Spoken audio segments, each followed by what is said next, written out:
Құрметті достар, міне өткендегі Алиэкспресстен алған мынау құралдарымыз, машинаға қоятын. Мынау переходнигі датчик тұрады, ана жерінде ортасында.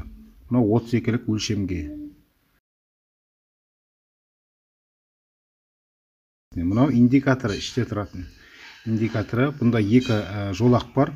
Жоғары жолағында температураны көрсетіп тұрады, төменгі жолағында борттық кернеуді көрсетіп тұрады генератордың.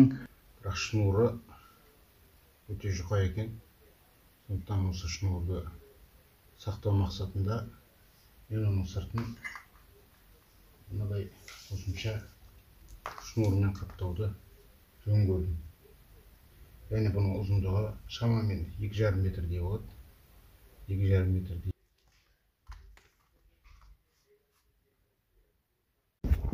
Мінекей, құрметті достар, мынаны шығарып алдық. Мінекей, мына жерге келіп тұр. Өзінің желісінің проводының ұзындығы 2,5 метрдей. Бізге ол ұзындықтың бәрі керек емес.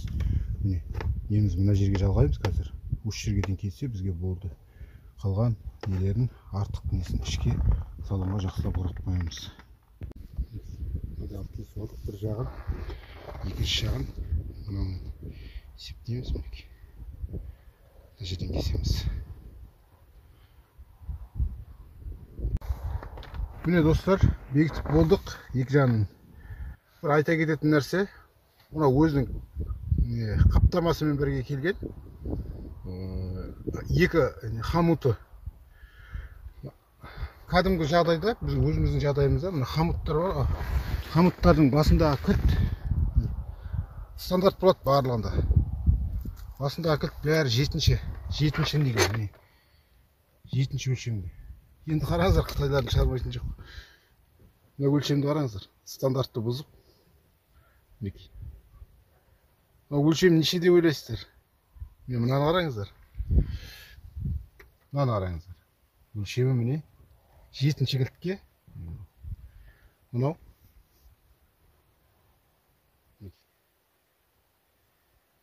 6-да келмейді мынаған. 5,5 дейме бір кілт бар екен. Сонымен бұрау керек. Ондай кілт таба алмадым, мен отверткамен барынша бұрап шықтым. Бәрін қатайтып болғаннан кейін, басында датчигін саламыз. Екі ортасында өзінің арнайы несі бар, штекері бар. Соны датчик жалғай қоямыз. Қазір екінші жалғай.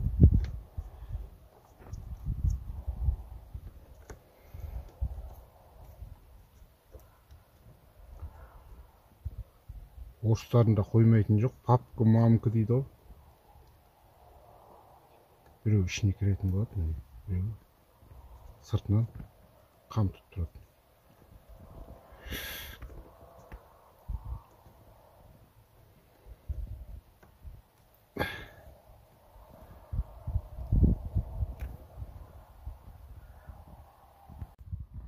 Құрметті достар, әбден қатайтып алғаннан кейін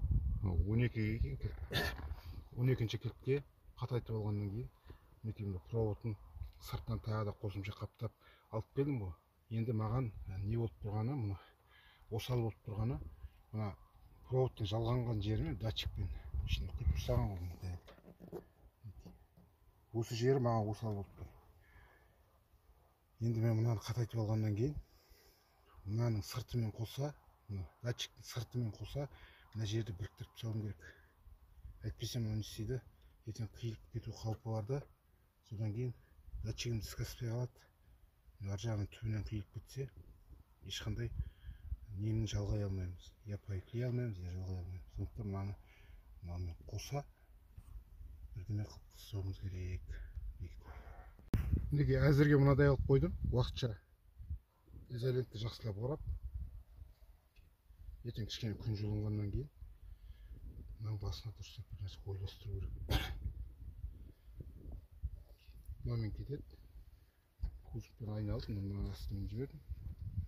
Жылылап, сосын әрі қарай салонға кетеді. Ендігі жерде қалған жұмыстар іште, салонда. Мынаны алып келіп, дұрыстап орналастырып, мына жерге орналастыруымыз керек. Үстіне мына жерде көп тұрса бұрышқа. орналастыруымыз керек.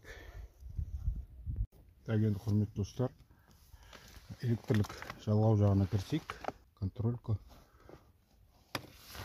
бізге бір жағын плюске жалғаймыз. Бізге кілтті ашқан кезде қосылатын керек. 12 вольт келетін плюсовый. Соны тауып аламыз мына жерлерден. Қайсысында бар екен. Сосын бір жағын минусқа жалғаймыз. Қай жағы болғанда да бәрібір. Қазір енді қараңыздар, мен тауып аламыз. Бір провод тұр.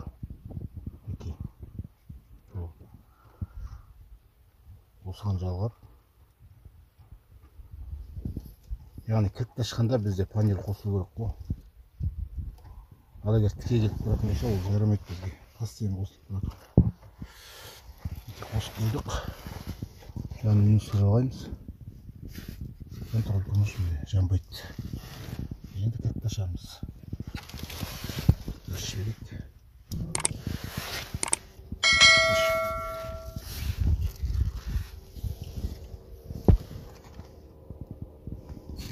Контролкіміз жанып тұр.